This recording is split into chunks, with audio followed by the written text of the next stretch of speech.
මේ වීඩියෝ එකේදී අපි සාකච්ඡා කරලා බලමු කොහොමද කැටගරි මෝඩ් එක අපි භාවිතා කරලා බිල් එකක් සිස්ටම් එකට දාන්නේ කියන කාරණාව ගැන. මේ මෝඩ් එකේ තියෙන විශේෂත්වය තමයි ඔයා කැටගරි විදිහට නම් සෙට් කරගෙන යන්නේ. එහෙම නැත්නම් අපි කියමුකෝ රෙස්ටොරන්ට් එකක් විශේෂයෙන්, එහෙම නැත්නම් බුක් ෂොප් එකක්. මෙන්න මේ වගේ ව්‍යාපාරවලදී සමහරක් නඩත්ත කාණ්ඩ විදිහට කැටගරිස් විදිහට තමයි අපි ව්‍යාපාර කටයුතු කරගෙන යන්නේ. අන්න ඒ වගේ අයට මෙන්න මේ කැටගරි මෝඩ් එක බොහොමත් විශේෂයි. ඒකෙන් ඔයාලට ටග් ගාලා බිල් එකක් දාන්න යන්න හැකියාව මේකෙදි අපි ලබා දීලා තියෙනවා. අපි යන කැටගරි මෝඩ් එකට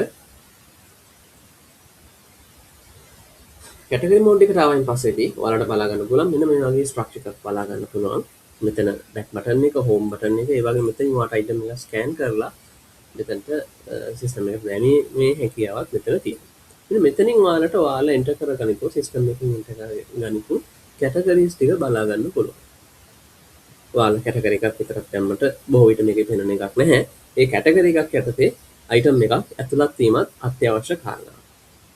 හරි.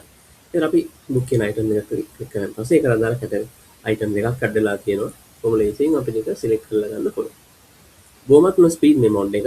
මේකේ තියෙන විශේෂත්වය එක යටතේ දාපු අයිටම් අපි ඕන එකක් බලා ගැනීමේ හැකියාව අපිට තියෙනවා සහ බොහොමත්ම ඉක්මනට පිටේ දේවල් බිලිං වලට දැමීමේ හැකියාවත් අපිට මේකෙන් ලැබෙනවා. මේ මෝඩ් එකේ තියෙන විශේෂතාවය යන්නේ ඒක. ඒතර මේකදී අපිට අවශ්‍ය නම් ක්වොන්ටිටි ප්‍රමාණය වෙනස් කරගන්න පුළුවන් හැකියාව තියෙනවා. ඒ වගේ ගොඩක් වාසි මේකෙන් අපිට ලැබෙනවා. අවශ්‍ය නම් සර්විස් චාර්ජ් එක මේකට තියෙනවද නැද්ද කියන අපිට මෙතෙන් සිලෙක්ට් කරගන්න පුළුවන්. පේමන්ට් ටයිප් එක කොහොමද ප්‍රොසෙස් වෙන්නේ කියන එක වගේම කස්ටමර් මෙතනින් අවශ්‍ය සිලෙක්ට් කරගන්න පුළුවන් හැකියාව තියෙනවා.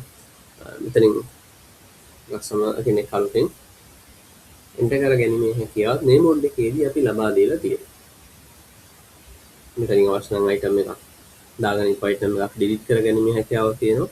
ඒ වගේම මෙතන කලින් සඳහන් කරා වගේ මෙතනින් අයිටම් එක ආය අලුතෙන් දැමීමේ හැකියාවක් තියෙනවා. මේකේ කරලා අපේ සාමාන්‍ය මොඩ්ස් වල වගේ මේකම අයිටම් එක කීප වරක් අපි එන්ටර් කරන් පස්සේ ඒකේ ක්වොන්ටිටි එක වැඩි වෙන එක ක්‍රියාවලිය සිදු වෙනවා.